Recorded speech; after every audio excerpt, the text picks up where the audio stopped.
Hello students, welcome to my YouTube channel progressive educational point.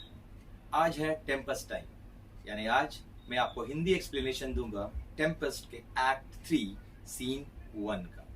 लेकिन video start करने से पहले I would like to request you कि अगर आप नए हैं मेरे इस चैनल में तो प्लीज सब्सक्राइब माय चैनल और आइकॉन बेल प्रेस करना मत भूलिएगा, ताकि जब भी कोई वीडियो मैं अपलोड करता रहूं तो उसका नोटिफिकेशन आपको मिलता रहे। और इस वीडियो को शेयर और लाइक करना मत भूलिएगा। तो चलिए स्टार्ट करते हैं आज का वीडियो, टेम्पेस्ट एक्ट 3 सीन 1। तो जैसे कि ये सीन बेसिकली इन्वॉल्व है फेर्डिनेंड और मिरांडा के इर्द गिर्द। इसमें फेर्डिनेंड और मिरांडा का जो एक इनिशियल लव स्टोरी है वो किस तरह परवान चढ़ता है, यानी उनका लव स्टोरी कैसे आगे बढ़ता है, उसके बारे में बताया गया है। जैसे कि आपने पीछे एक्ट में पढ़े होंगे, एक्ट 1 सीन 2 में जब फेर्डिनेंड और मिरांडा का आपस में इंट्रोडक्शन होता है। एरियल अपने ट्यून के सहारे, अपने म्यूजिक के सहारे एरियल को फैसिनेट करके, अट्रैक्ट करके एरियल फेर्डिनेंड को मिरांडा के पास लेकर आता है। और जब फेर्डिनेंड मिरांडा को देखता है तो मानो वो काफी इंप्रेस हो जाता है। उसे ऐसा महसूस होता है कि मिरांडा कोई गॉडेस है। लेकिन मिरांडा उसे बताती है कि वो एक आम लड़की है, एक कुंवारी लड़की है। और मिरांडा भी काफी इंप्रेस हो जाती है फेर्डिनेंड को देख के, क्योंकि उससे पहले वो सिर्फ अपने पिता या कैलिवन को ही ऐसा ह्यूमन बीइंग वो देखी थी। और वो फेर्डिनेंड का खूबसूरती को देख के, उसका गुड लुकिंग को देख के वो काफी इंप्रेस हो जाती है। हम कह सकते हैं कि उन दोनों के बीच में लव एट फर्स्ट साइट, प्यार हो जाता है। लेकिन प्रॉस्पेरो, जो जानबूझकर फेर्डिनेंड को मिरांडा से इंट्रोडक्शन करवाया था, वो नहीं चाहता कि उनका प्यार यूं ही इतनी आसानी से वो एक दूसरे को प्यार करने लगे। और वो चाहते हैं कि उनके प्यार में थोड़ा सा अड़चन हो, रुकावट हो, कुछ उनको कशिश हो, दोनों एक दूसरे के लिए तड़पे। और इसी नियत से प्रॉस्पेरो क्या करते हैं, फेर्डिनेंड को पनिश करते हैं। उसके ऊपर इल्जाम लगाते हैं कि वो स्पाई है, जो उसका आइलैंड छीनने के लिए प्रॉस्पेरो से आया है। और उसे वो कैद कर लेते हैं और कहते हैं कि मैं तुम्हें पनिश करूंगा, मैं तुम्हें पनिशमेंट दूंगा और कई किस्म का टफ वर्क करवाऊंगा। तो बेसिकली ये सीन जब स्टार्ट होता है एक्ट 3 सीन 1, तो उसी दिशा में जाता है जहां फेर्डिनेंड वो कुछ लकड़ी को कैरी कर रहा है ताकि वो अपना प्यार साबित कर सके मिरांडा के लिए। और वो ये बताना चाहता है प्रॉस्पेरो को कि नहीं, ऐसा नहीं है, ये मतलब आप कह सकते हैं कि अट्रैक्शन या फैसिनेशन ऐसा कुछ नहीं है। वो वाकई में मिरांडा से सचमुच में सच्चा प्यार करता है। और वो लकड़ी अपने पीठ पे या कंधा में हम कह सकते हैं लाद के एक जगह से दूसरी जगह ले जाने की तैयारी कर रहा है। तो वो अपने आप से बात करता है फेर्डिनेंड। ये सीन इंट्रोड्यूस हुआ है just before the Prospero cell, यानी प्रॉस्पेरो के सेल के जस्ट बाहर। और फेर्डिनेंड कुछ लॉग ऑफ वुड्स को, लकड़ी को अपने कंधे पे रख के लेके आगे बढ़ रहा है। और वो खुद से कहता है फेर्डिनेंड, there be some sports are painful and their labor delight in them sets off। तो यहाँ फेर्डिनेंड कहता है, खुद से अपने आप से बात करके, हम जिसको कहते हैं सॉलिलिक्यू कर रहा है वो, कि there are some task, यानी ऐसे कई कुछ काम ऐसे होते हैं, कुछ ऐसे टास्क होते हैं, कुछ काम ऐसे होते हैं जो काफी तकलीफ देता है, पेनफुल होता है, जो आपको परेशान करता है। स्पोर्ट्स का मतलब यहाँ कह सकते हैं फिजिकल वर्क, जो आपको परेशान करता है, आपको तकलीफ देता है। And their labour delight in sets them. लेकिन जब आप वो काम को करते हो, कुछ काम ऐसा भी होता है जब आप काम को कर चुके होते हो तो उसकी जो खुशी है, वो जो प्लेजर आपको मिलता है, वो प्लेजर आपकी सारी थकावट, आपकी दर्द, जो भी तकलीफ आपको काम से मिला है, वो उसको कॉम्पेंसेट कर देता है, या कह सकते हैं उसका मुआवजा कर देता है। Some kinds of baseness are nobly undergone and most poor matters points to rich end। उसके बाद वो कहते हैं कि some kinds of baseness, यानी कुछ ऐसे humble टास्क भी होते हैं। यानी baseness का मतलब होता है humble task या कोई humble occupation। many humble tasks, यानी कई ऐसे humble task होते हैं जो aim at noble result, जो डेफिनेटली आपको एक अच्छा रिजल्ट देता है, मतलब आपका एक अच्छा सुखदायी एंड देता है। This humble task which I am doing in carrying this log is tedious as well as hateful to me। तो यहाँ वो कहते हैं कि this humble task, यानी ये जो बेसिकली मैं टास्क कर रहा हूं, ये task, my mean task would be as heavy to me as audience, यानी ये जो मैं टास्क कर रहा हूं, यानी ये मैं जो लॉग्स ऑफ वुड को कैरी कर रहा हूं, ये डेफिनेटली काफी थका देने वाला है, टाइडियस है, मुझे काफी तकलीफ दे रहा है, बट एटलीस्ट मैं इससे चिढ़ भी रहा हूं, लेकिन at least the mistress which I serve quickens what dead, लेकिन मैं जिस लेडी के लिए ये काम कर रहा हूं, जिसके लिए मैं ये काम कर रहा हूं, वो सोच के जब ये काम करता हूं तो मुझे ये काम में काफी खुशी मिलता है। The mistress which I serve quicken what dead, यानी जिस लेडी के लिए, जिसके बारे में सोच के मैं ये काम करता हूं, ये सोचते ही मेरी सारी मतलब जो डिसइंटरेस्ट है वो सब कुछ एंड हो जाता है। क्विकन्स व्हाट डेड, यानी कि मेरे इस काम में इंटरेस्ट आ जाता है, जो चीज बिल्कुल हेटफुल है, जो मुझे पसंद नहीं है, वो पता नहीं मुझे फिर से इंटरेस्ट देने लगता है। And make my labour pleasures, और मेरे काम को, मेरे इस लेबर को काफी खुशी से भर देता है। तो यहाँ पर फेर्डिनेंड कहना चाह रहे हैं कि जो, क्योंकि ये काम जो मैं कर रहा हूं ये काफी मुझे थका रहा है, मुझे परेशान कर रहा है, और लेकिन इसकी जो रिजल्ट मुझे मिलने वाली है वो डेफिनेटली मेरी सारी थकावट को कॉम्पेंसेट कर देगी। और कुछ ऐसे हम्बल वर्क होते हैं जिसका रिजल्ट बहुत नोबल होता है, और मोस्ट पुअर मैटर्स पोस्टुरेट एंड, यानी कुछ ऐसे काम हम्बल होते हैं उनका रिजल्ट काफी अच्छा होता है। तो जो मैं ये काम कर रहा हूँ ये काफी हेटफुल है, ऑडियंस हेटफुल, बट जिस लेडी के लिए मैं काम कर रहा हूँ उसके लिए काम जब मैं कर रहा हूं तो इसमें अंदर मेरा स्ट्रॉन्ग इंटरेस्ट आ जा रहा है और मेरे काम को काफी प्लेजर मिल रहा है। Oh, she is 10 times more gentle than her father's crab. Crab means ill-tempered, यानी क्या प्रोस्पेरो के लिए कहा जा रहा है कि जो मिरांडा के फादर है वो बहुत ill-tempered है, गुस्सैल है, रूड है। तो she is 10 times more gentle than her father crab, यानी कि मिरांडा अपने पिता से, अपने फादर से 10 गुना ज्यादा, वो ज्यादा पोलाइट है। जहां तक उसके पिताजी का सवाल है वो बहुत ज्यादा रूड है, बहुत ज्यादा ill-tempered है। And is composed of harshness, मानो वो बहुत ज्यादा स्ट्रिक्टनेस, हार्शनेस के बने हुए हैं, रूडनेस के बने हुए हैं। I must remove some 1000 of these logs and pile them up. तो फेर्डिनेंड कहते हैं कि मैं ऐसे हजारों लकड़ी लॉग्स को मैं हटा सकता हूं और सजा सकता हूं अपॉन अ सोर इंजंक्शन, यानी कि अगर मुझे ऐसे हजारों लकड़ी को हटाना पड़े, सजाना पड़े, ऐसा पनिशमेंट, सोर इंजंक्शन मीन्स ऐसा स्ट्रिक्ट पनिशमेंट, तो भी मैं इसे करने के लिए तैयार हूं। My sweet mistress weeps when she sees me work, और माई स्वीट मिस्ट्रेस या मिरांडा के लिए कहा गया कि जब वो मुझे इस तरह काम करते देख रही होगी तो डेफिनेटली उसे बहुत तकलीफ हो रहा होगा, वो रोएगी। When she see me work, जब वो मुझे इस तरह काम करते हुए देखेगी।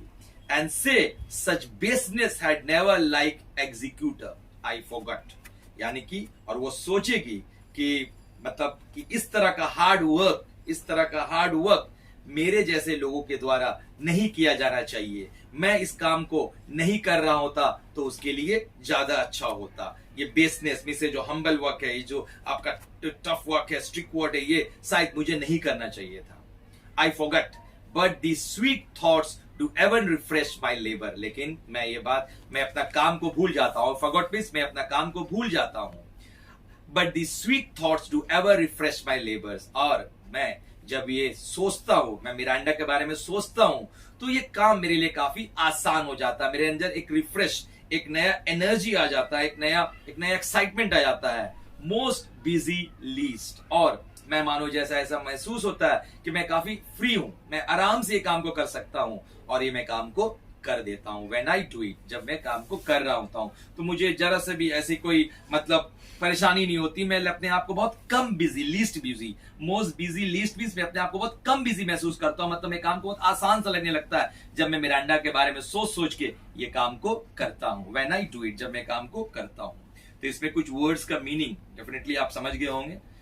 और अब next, enter Miranda and Prospero at a distance. तो मिरांडा एंटर करती है सीन पे, और प्रोस्पेरो ऑलरेडी सीन में प्रेजेंट है। वो मॉनिटरिंग कर रहे हैं, वो देख रहे हैं, वो बिल्कुल जैसे मानो उनके सामने कोई सीन चल रहा है, कोई शो चल रहा है, और वो सब कुछ देख रहे हैं, मॉनिटरिंग कर रहे हैं, लेकिन इंटरफेयर नहीं कर रहे हैं। तब मिरांडा एंटर करती है और प्रोस्पेरो दूर से इन दोनों को, इनका एक्शन को, इनका एक्टिविटीज को देख रहे हैं।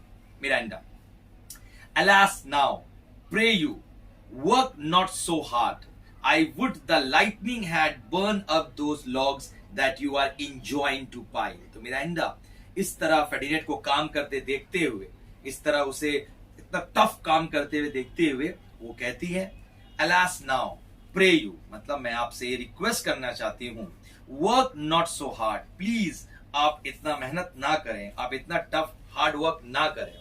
I would the lightning had burn up those logs, मतलब मैं ऐसा चाहती हूं कि लाइटनिंग यानी जो बिजली है वो ये लॉग्स को, ये लकड़ियों को जला दे, that you are enjoying to pile, enjoying means order, जिसे आपको ऑर्डर दिया गया है कि आप इसे इकट्ठा करें, पाइल मींस टू आप इकट्ठा करें। Pray set it down and rest you, pray means मैं आपसे रिक्वेस्ट करती हूं, सेट इट डाउन, ये सारी लकड़ियां लॉग रख दीजिए, एंड रेस्ट यू और थोड़ा आराम कर लीजिए। When these burns, जब ये लकड़ी जल चुकी होगी लाइटिंग के वजह से, it will weep for having wearied you, तो I will weep for having wearied you, यानी मैं उसकी से जो धुआं होगी, उस धुआं के मेरे जब आंखों में पड़ेगी तो मैं रोऊंगी कि क्यों आप इतने थक गए हो, आप इतने जो मेहनत कर रहे हो, मैं इसके लिए खुद अपने आप को पनिश करना चाहती हूँ। My father is hard at study, means इस वक्त मेरे पिताजी जो है बिजी है, हार्ड मींस बिजी, वो बिजी है, एट स्टडी, स्टडी मतलब वो अपने मैजिक बुक्स में बिजी है। प्रे नाउ, मैं आपसे रिक्वेस्ट करती हूं, रेस्ट योरसेल्फ, आप थोड़ा से आराम कर लीजिए। He is safe for these 3 hours, कम से कम 3 घंटे तक मेरे फादर यहां आने वाले नहीं हैं, तो आप 3 घंटे तक फ्री हैं, आप चाहे तो 3 घंटा आराम कर सकते हैं, वो आपको यहाँ पर देखने या आपको काम करवाने के लिए नहीं आने वाले, क्योंकि मिरांडा वो खुद नहीं पता है कि उसके पिता प्रोस्पेरो ऑलरेडी सीन में प्रेजेंट है, वो वहां पर है और उनकी दोनों के एक्टिविटीज को वो देख रहे हैं, उनको मॉनिटर कर रहे हैं। तो इसके जवाब में फेर्डिनेंड कहते हैं, O most dear mistress, the sun will set before I shall discharge what I must strive to do. तो वो कहते हैं कि माय डियर मिस्ट्रेस, हमको काम करना होगा टिल सनसेट, बिना कोई आराम का, रेस्ट का, ताकि मैं काम को कंप्लीट कर सकूं, जो काम मुझे दिया गया है, जो काम मुझे करने के लिए दिया गया है। तो मिरांडा कहते हैं, if you will sit down I will bear your logs and while pray give me that I carry to the pile. तो मिरांडा कहती है, ठीक है, अगर आपको ऐसा लगता है कि आपका काम का नुकसान होगा, क्योंकि अगर आप आराम करोगे तो काम रुक जाएगा, काम कंप्लीट नहीं होगा, तो एक काम कीजिए, यू विल सिट डाउन, आप बैठो, आई विल बियर योर लॉग्स, मैं आपका सारा लकड़ी जो है मैं उसे ढोंगी, द वाइल, उस दौरान जब आप आराम करोगे, pray, pray means I request you, give me that, वो सारा लॉग्स आप मुझे दे दीजिए, I will carry to the pile, मैं ले जाके उसे जहां पर सजाना है, मैं लकड़ी वहां पर इकट्ठा कर दूंगी। फेर्डिनेंड कहते हैं, नो, अरे ऐसा कैसे हो सकता है, precious creature means my lady, my love creature, यहां पर वो मिरांडा कह रहे हैं, precious creature means you, valuable creature, I had rather crack my sinew, sinew मतलब होता है मसल्स, यानी मैं अपना मसल, अपना जो मांस है, जो शरीर है, मैं इसे तोड़ना पसंद करूंगा, ब्रेक माई बैक, मैं अपना पीठ तोड़ना पसंद करूंगा, then you should such dishonour, लेकिन मैं ये बेइज्जती बर्दाश्त नहीं करूंगा, while I sit lazy by, कि मैं यहां पर आराम करूं, एक सुस्त आदमी की तरह बैठा रहूं और आप मेरे जगह काम करो। तो मिरांडा कहती है, It would become me as well as it does you, means कि अगर ये काम आपके लिए ठीक है, आपके लिए अप्रोप्रिएट है, तो मेरे लिए अप्रोप्रिएट क्यों नहीं है, मेरे लिए सही क्यों नहीं है, मुझे सूट क्यों नहीं करेगा। It would become me as well as it does you, तो it would become me means ये काम मेरे लिए भी उतना ही सूटेबल है जितना आपके लिए, अगर ये आपके लिए अप्रोप्रिएट है, become means appropriate, अगर आपके लिए सही है तो मेरे लिए क्यों सही नहीं है, and I should do it, मैं इसे कर सकती हूं, with much more ease, बहुत आराम से, for my good will is to it, क्योंकि मैं एक काम को अपने मर्जी से करूंगी, for my good will means मैं ये काम अपने मर्जी से करूंगी, as your it is against, क्योंकि आप ये काम अपने मर्जी से नहीं कर रहे हैं, आप ये काम एक पनिशमेंट के तौर पे कर रहे हैं, लेकिन मैं ये काम अपने मर्जी से करूंगी, तो मेरे काम ये मेरे लिए ज्यादा ईज मतलब आसान होगा एज कंपेयर टू यू। तो प्रोस्पेरो कहते हैं ऊपर से, यानी कि वो जब उनको मॉनिटर कर रहे दूर से कहीं से, वो देखते हैं और कहते हैं, poor worm thou are infected, माने वाह क्या लोग हैं, मतलब लेकिन तकलीफ में हैं, दोनों तकलीफ में हैं, thou are infected यानी दोनों प्यार के शिकार हो, यानी दोनों को प्यार हो गया है, दोनों मतलब दोनों को प्यार का एक बीमारी या एक असर पड़ गया है। These visitation shows it, यानी कि मैं यहाँ पर विजिट करके इन दोनों के एक्टिविटीज, इनके जो आपस में जो कन्वर्सेशन हो रहा है उससे मुझे ये पता चलता है कि इन दोनों को प्यार का असर है, दोनों एक दूसरे के प्यार में मानो जैसे इन्फेक्टेड हो गए हैं। मिरांडा, यू लुक वेरीली, मतलब आप बहुत टायर्ड, बहुत ज्यादा थके हुए लग रहे हो। तो फर्डिनेंड कहता है, no noble mistress is the fresh morning with me when you are by at night. तो फर्डिनेंड इंप्रेस करते हुए कहते हैं मिरांडा को कि नो डियर लेडी, ऐसी कोई बात नहीं है। यानी अगर आप मेरे साथ हो, आप मेरे साथ जब होते हो तो रात भी क्यों ना हो, लेकिन मुझे ऐसा लगता है कि सुबह है, एक फ्रेश मॉर्निंग की तरह। I do beseech you, means हम आपसे रिक्वेस्ट करते हैं, chiefly that I might set it in my prayers what is your name, कि प्लीज आप मुझे अपना नाम तो बताइए, कि ताकि जब मैं प्रार्थना करूं तो उस प्रार्थना में आपका भी नाम लूं और आपके भी अच्छे कामना के लिए मैं आपका नाम लूं और आपके लिए भी कुछ प्रार्थना करूं। Chiefly that I might set in my prayer, जब मैं प्रार्थना करूं तो मैं आपका नाम लूं। आपका नाम क्या है? यानी अभी तक फेर्डिनेंड को मिरांडा का नाम भी पता नहीं है, बस उसे एक लेडी बोल के वो बात कर रहा है। तो मिरांडा कहती है, Miranda, O my father, I have broke your hest to say so. Miranda नाम तो बता देती है, लेकिन बोलती है ओ माय फादर, यानी कि उसको अपने पिताजी का याद आता है। I have broke your hest, hest का मतलब आप कह सकते हो कमांड, ऑर्डर, जो क्योंकि मिरांडा को प्रोस्पेरो ने ऑर्डर दिया था कि अपना नाम तुम मत बताना, लेकिन वो अपने पिताजी का जो ऑर्डर उसको तोड़ दिए और नाम फेर्डिनेंड को बता दिए कि मेरा नाम मिरांडा है। तो फेर्डिनेंड कहते हैं, एडमायर्ड मिरांडा, मींस वाओ, बहुत अच्छा नाम है तुम्हारा। मिरांडा एक बहुत ही अच्छा नाम है। Indeed the top of admiration, यानी कि बहुत एक तारीफ के काबिल, एक वंडरफुल, बहुत ही खूबसूरत नाम है, सबसे ऊंचा अच्छा नाम है। what dearest to the world, यानी मानो दुनिया का सबसे अच्छा, दुनिया में सबसे डियरेस्ट मानो ये नाम हो और तुम हो। फिर फेर्डिनेंड बताता है अपने पास के बारे में कि किस तरह उसकी भी लाइफ में ऐसी कई लेडी आई, कई ऐसी लड़कियां आई जिसको वो देखता था, इंप्रेस भी होता था, और अब वो क्या सोचता है। वो कहता है, full many a lady I have eyed with best regard, मतलब कि हमने ऐसे कई लेडीज को देखा है with best regard, with means attention, मतलब ध्यान से, कई लेडियों को मैंने देखा होगा।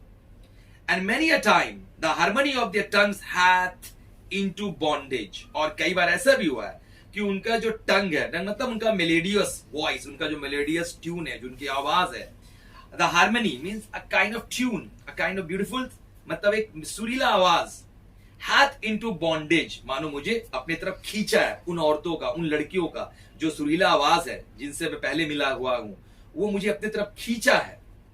Brought my too diligent ear, और उनकी जो सुरीली आवाज है वो मेरे कानों को भी काफी भाए है, मुझे काफी अच्छा लगा है।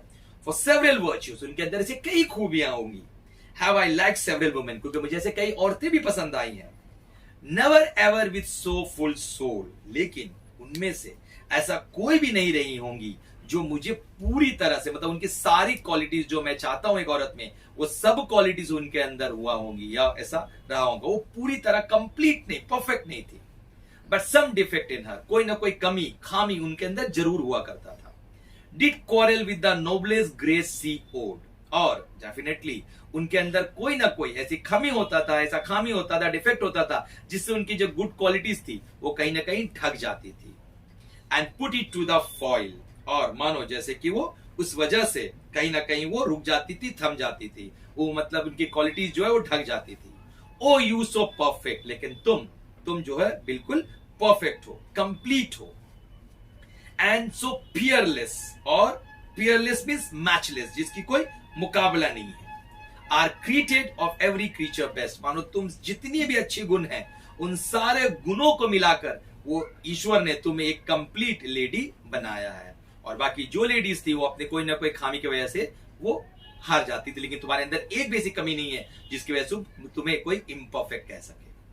मिरांडा की इतनी तारीफ सुन के वो काफी खुश हो जाती है। वो कहती है, I do not know one of my sex, मतलब मुझे किसी ऐसे औरत के बारे में पता नहीं है, मैं ऐसे किसी दूसरे औरत को नहीं जानती। Of my sex means any other women, मैं नहीं जानती हूँ। नो वुमेन फेस रिमेंबर, ना मुझे किसी दूसरे औरत का चेहरा याद है। Save from my glass my own, क्योंकि मैं अगर सिर्फ मिरर के सामने भी खड़ी हुई हूं तो मैंने सिर्फ अपने आप को देखा है। Means nor have I seen more I call man than you, तो मैंने सेव फ्रॉम माई ग्लास, यानी मिरर के सामने भी जब मैं खड़ी हुई तो मैंने सिर्फ अपने आप को देखा है। Nor have I seen more than I may call man than you, और मैंने ऐसे किसी दूसरे आदमी को भी नहीं देखा है तुम्हारे अलावा, यानी कि मैं ना किसी औरत से मिली हूं, ना देखी हूं, ना मैंने कोई आदमी को देखा है। Good friend and my dear father, बस अगर मैंने किसी को देखा है तो वो मेरे पिताजी, और तुम मेरे एक दोस्त की तरह हो, तो मैंने सिर्फ अपने एक पिताजी को देखा है एक ह्यूमन बीइंग के तौर पे। How features are abroad, I am skilless, यानी कि हाउ फीचर अब्रॉड मींस मुझे इस बारे में कोई खबर नहीं है कि जो दूसरे लोग होते हैं उनके अंदर क्या क्या फीचर्स होता है, उनके अंदर क्या क्या क्वालिटीज होता है। अब्रॉड मतलब बाहर की दुनिया में, मैंने किसी को नहीं जानना, मैंने किसी का कोई भी फीचर्स मुझे पता नहीं है। आई एम स्किललेस ऑफ, यानी स्किललेस का मतलब होता है कि मैं इस बात से अनजान हूं, ignorant. But my modesty the jewel is my dower, यानी कि लेकिन जो मेरा मॉडेस्टी है, मेरा जो सिंप्लिसिटी है, I swear by my simplicity, मेरा जो ज्यूअल है यानी मेरे जो गहना है वो मेरा इनहेरिटेंस है, यानी मैं यहाँ पर जो हूं, यहाँ की जो पर्यावरण, यहाँ के जो वातावरण में जो हूं, बस यही मेरा गहना है, यही मेरा डावर है। Means inheritance, dower means inheritance. I would not wish any companion, मुझे और कोई नहीं चाहिए in the world but you, बस तुम मिल गए हो, मेरे लिए बस वही काफी है। Nor can imagination form a shape beside yourself, और ना मैं कोई ऐसा और कोई इमेजिन कर सकती हूँ, कोई ऐसा आदर या दूसरे कोई आदमी को तुम्हारे अलावा। टू लाइक ऑफ, बस। बट आई प्रैटल मतलब बेवजह बोल रही हूँ, बहुत ज्यादा बक रही हूँ, बहुत ज्यादा बात कर रही हूँ। समथिंग टू वाइल्डली मतलब कुछ इधर उधर की कुछ रबिश भी बात कर रही हूँ, widely. And my father precepts I therein go forgets, और माई फादर प्रिसेप्ट्स मींस मेरा फादर का स्ट्रिक्ट इंस्ट्रक्शन था, I therein do forget, जिसे मैं भूल रही हूँ। उन्होंने मुझे कहा था कि मैं ज्यादा बात ना करूं। Ferdinand, I am in my condition a prince, तब फेर्डिनेंड उसे अपना स्टेटस बताता, अपने बारे में बताता कि जहां तक मेरा सवाल है मैं एक प्रिंस हूं Miranda, I do think a king, हो सकता मैं राजा भी बन जाऊं। क्यों? क्योंकि फेर्डिनेंड अभी तक ये मान के चल रहा है कि उसके पिता यानी कि अलोंजो वो समुद्र में डूब गए हैं टेम्पेस्ट के बाद। ऐसे उसे लगता है कि अब इस सिचुएशन में वही नेपल्स का राजा बनेगा। आई वुड नॉट सो, जबकि मैं ऐसा नहीं चाहता हूं। आई डू नॉट विश, मैं राजा बनना नहीं चाहता हूं। And would no more endure the wooden slavery than to suffer, और मैं अब ज्यादा लॉन्गर मतलब ज्यादा समय तक और ये जो लेबर है यानी कि पाइलिंग लॉग्स ऑफ वुड का वो करना नहीं चाहूंगा। The wooden slavery rather than, मैं ये लकड़ी ढोने वाला जो गुलामी है, स्लेवरी, ये नहीं करना चाहूंगा।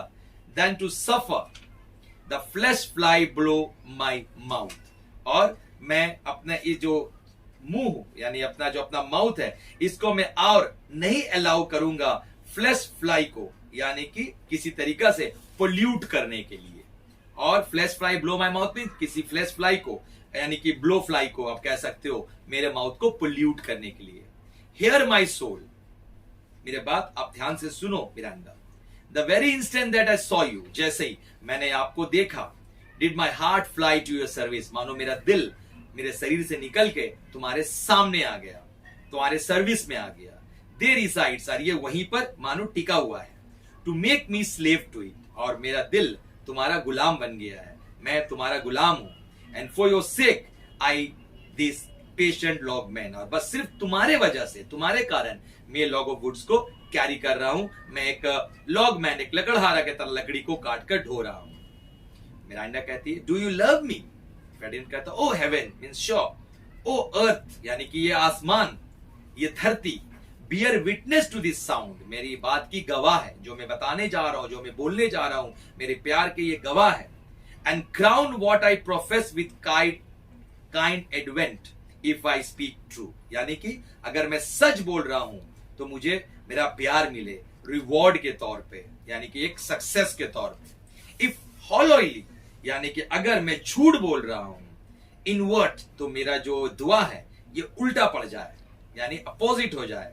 What best is boded me to mischief, और ये जो भी मेरा बेस्ट फॉर्च्यून है, means boded to be mischief means जो मेरा बेस्ट फॉर्च्यून है वो जैसे मानो मेरे लिए इविल, एक बुराई में कन्वर्ट हो जाए। यानी अगर मैं सच बोल रहा हूं तो मुझे मेरा प्यार मिले, मुझे सक्सेस मिले, और अगर मैं झूठ बोल रहा हूं, मैं हॉलीली वो हूं, गलत बोल रहा हूं, तो मानो मेरा जो गुड फॉर्च्यून है वो बर्बाद हो जाए।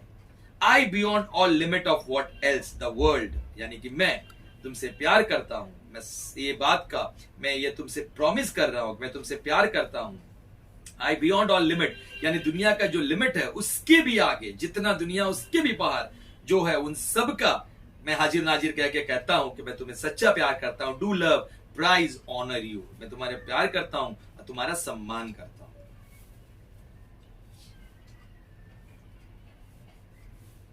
मिरांडा कहती है I am a fool to weep at what I am glad of. तो वो रोने लगती है, खुशी का आंसू उसके आंख में आ जाते हैं। तो कहती है कि मैं बेवकूफ हूं क्या, खुशी का मौका पता नहीं मैं क्यों रो रही हूं। तो प्रस्पेरो जो उनको मॉनिटर कर रहा है दूर से, वो देखते हैं और कहते हैं फेयर इनकाउंटर, मानो जैसे दोनों सच्चे प्रेमी हैं, of two of the most rarest affection, मानो दोनों के बीच में रेयर अफेक्शन माने मार्वलस, बहुत ही प्यारा लविंग इनकाउंटर चल रहा है। हेवेंस रेन ग्रेस, यानी ईश्वर इनके ऊपर अपने अपने जो ब्लेसिंग्स है वो बरसाए, खुशी बरसाए, on that which breeds between them, यानी जो प्यार इन दोनों के बीच में जागा है, पैदा हुआ है, ये प्यार में और परवान चढ़े, प्यार और आगे बढ़े। फिर फेर्डिनेंड यहां कहता है मिरांडा से वेयरफॉर वीप यू, क्यों रो रहे हो? मिरांडा कहती है एट माई अनवर्थनेस, यानी मैं अपने इनएबिलिटी, अनवर्थनेस के वजह से रो रही हूं। That dare not offer what I desire to give, यानी कि मैं कुछ आपको देना चाहता हूं, मैं आपको कुछ देना चाहती हूं, लेकिन मैं वो आपको दे नहीं पा रही हूं। And much less take what I shall die to want, और टू मतलब जो कुछ मैं आपके लिए देना चाहती हूं, मैं आपको बताना चाहती हूं, लेकिन मैं लगता मैं आपको बता नहीं पाऊंगी। यानी कि मिरांडा कहती है मैं इसलिए रो रही हूं अपने इनएबिलिटी के, कि मैं काश जो मैं आपको ऑफर करना चाहती हूं मैं कर सकूं, और वो चीज to take something without which, अगर वो चीज मुझे नहीं मिला जो मैं चाहती हूं आपसे, तो मानो मैं जैसे मर जाऊंगी। What shall I die to want, अगर वो चीज मुझे नहीं मिला जो मैं आपसे चाह रही हूं, तो मानो मर जाऊंगी। But this is a trifling, लेकिन ये सब आइडल टॉक, ट्रिफलिंग मतलब बेकार की बातें हैं, idle talk. And all the more it seeks to hide itself, मैं ये चीज को जितना छिपाना चाह रही हूं, the bigger bulk it shows, ये उतना उभर के, बिग बल्क मतलब बड़ा, एक बड़ा उभर के सामने आ रहा है। हेंस बैशफुल कनिंग, और हेंस बेस्टफुल कनिंग, मानो कि जैसे मैं कुछ कनिंग डिस्प्ले, यानी कि इधर उधर की बेसफुलनेस, बेकार बातों पे मैं बता रही हूं। And prompt me plain and holy innocence, मैं बस आपको अब इतने ज्यादा बेकार की बात, इधर उधर की बात नहीं करूंगी, मैं बस इतना कहूंगी मैं एक सिंपल प्लेन और होली इनोसेंस लेडी हूं, लड़की हूं। And I am your wife, अब मैं बस वही रहना चाहती हूं और आपकी वाइफ बनना चाहती हूं। If you will marry me, अगर आप मुझसे शादी करोगे। If not I will die your maid, अगर आप मुझसे शादी नहीं करोगे तो मैं आपकी एक दासी बन के मरना पसंद करूंगी। To be your fellow you may deny me, अगर आप चाहो तो आप मुझे ठुकरा सकते हो, but I will be your servant whether you will or no, लेकिन अगर आप मुझे अपनी पत्नी नहीं मानोगे, नहीं बनाओगे, ठुकरा दोगे, कोई बात नहीं है, लेकिन आप मुझे अपना सर्वेंट बनने से, अपना दासी बनने से नहीं रोक सकते हो। आप चाहो या ना चाहो मैं आपका दासी बनूंगी। तो फेर्डिनेंड कहते हैं my dear mistress dearest and I thus humble ever, बोले माई डियर मिस्ट्रेस, हम आपके हमेशा सर्वेंट बन के रहेंगे। Humble ever means I will be your servant for ever. तो मिरांडा कहती है माई हस्बैंड देन, तो बताओगे तो आप क्या मेरा हस्बैंड बनना पसंद करोगे? तो फेर्डिनेंड कहती है आह विद अ हार्ट विलिंग, बोले बिल्कुल पूरे दिल से, तहे दिल से। एज बॉन्डेज माने मैं आपका गुलाम, स्लेव बनना चाहूंगा। एवर फॉर फ्रीडम, और जो लाइक अ स्लेव मतलब मैं एक ऐसा गुलाम बनना चाहूंगा जो आजादी उसे तब मिलेगी जब आप उसे अपना लोगे। हियर्स माई हैंड, ये रहा मेरा हाथ। मिरांडा कहती है एंड माइन, ये मेरा हाथ, विथ माई हार्ट, इसमें मेरा दिल भी है।